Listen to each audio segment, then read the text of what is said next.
In 1973, 1,290 children were reported missing in Louisville. The city is about 45 minutes drive northeast of Fort Knox. Small-town police in Kentucky learned to let these disappearances resolve themselves and treated everyone as someone running away to live with a GI.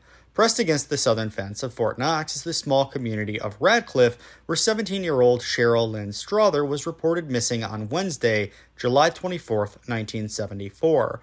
Newspapers gave few details in the month she was gone, believing her to be just another runaway. Prior to this, Cheryl's mother, Ruth, had remarried and was living with her new husband, Arthur Milks. She had some children from her previous husband, Texas Strother, which she raised with her new husband.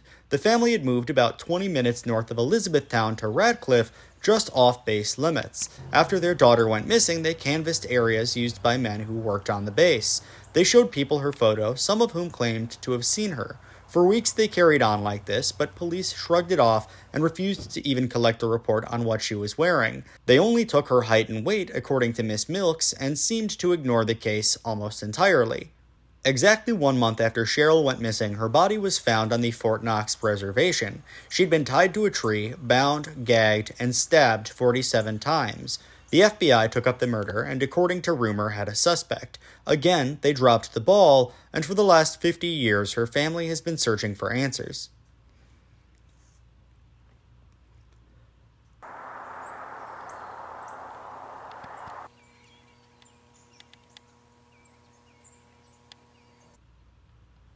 Cheryl's family on her biological father's side hailed from West Virginia. His parents were Mr. and Mrs. Perry Strother. At the time of her killing, Texas Strother was living in Pennsylvania, and her mother and stepfather, Arthur Milks, were living with her in Radcliffe. Cheryl's paternal grandparents, Mr. and Mrs. Ewing Gross, were also living in this off-base community, suggesting her mother, Ruth, moved there to live near them for a while. It wasn't like Ruth and Tex Strother had a pained relationship, however. I haven't been able to find any mention of Ruth's ex-husband in the papers, but it should be noted that Cheryl and her brother, both Strothers, were born in Elizabethtown, a short drive from Radcliffe, and that it would have been easier to live near one of the families. In all likelihood, the two simply decided to get a divorce and went their separate ways, while Ruth brought the family closer to her parents, less than 20 minutes away.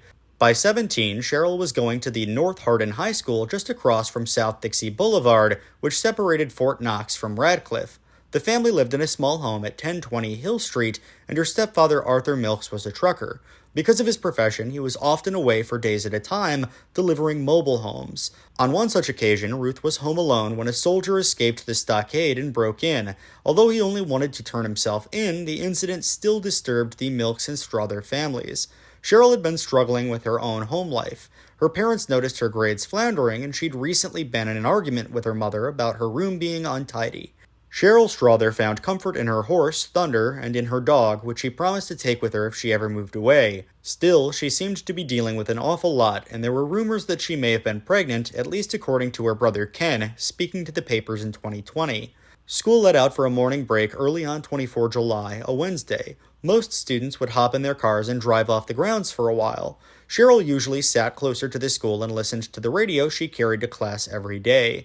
That was the last day anyone verifiably saw her alive, and she brought with her no extra money, no change of clothes, not even her portable radio, which everybody knew she always carried. All of this should have been recognized by the Radcliffe Police Department as clear signs she didn't run away of her own accord. A report was filed when it became clear she was missing. Police took a hands-off approach to cases like this almost as a rule because of their proximity to Louisville and Fort Knox.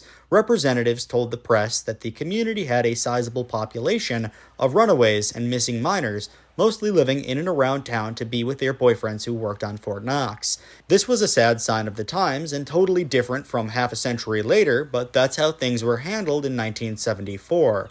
These cases would almost always be solved, according to authorities, after the right information was handed to a youth counselor. These folks would contact the missing person's friends and family and ask where they'd been seen last. Again, it almost always worked, but for the Milks family, it seemed like the police weren't upholding their end of the deal. Cheryl's parents collected witness statements from a boy at the school that he saw her crossing a nearby field, or from a girl that she'd been talking to a woman in a blue pickup truck. Both times, police shrugged. Ruth Milks brought her photos to trailer parks and apartments, and some people told her they had seen a girl that looked an awful lot like Cheryl. Again, no attention from local cops. Almost immediately after she was reported missing, a note was found in Cheryl's desk. "I'm sorry for the way I am. I know you don't feel well, so I think I'll just go away, and maybe it'll help the situation." Police refused to collect more details and acted as though it was a foregone conclusion that she'd eloped with a GI and was probably living in a trailer or apartment minutes away. On August 24th, the sergeant who worked on base was hunting in the woods around Tobacco Leaf Lake, a stone's throw away from the Visitor Center, the Patton Museum of Leadership, and the famous Bullion Depository Building. Had a busy road not separated the lake from the base gates, a scream might have carried to the ears of the guards. The Army sergeant discovered Cheryl's body 1 month after she went missing. Local cops refused to give an estimated time of death, but did remark that Cheryl was in a state of decomposition before turning the case over to the Army and the FBI.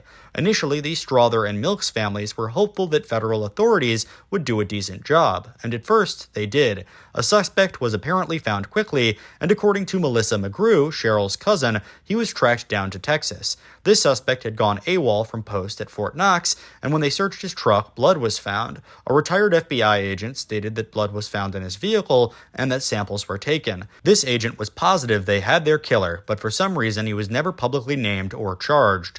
Cheryl's cousin Melissa says that she's 100% certain of who killed her, but without DNA tests needed from the FBI, the case remains cold. The Milkses, the Strothers, and the friends and relatives of Cheryl are waiting for closure, something that can only really come if the Federal Bureau of Investigations dusts off an old file and runs a simple test. Until then, the hundreds of people who knew and loved her will be waiting.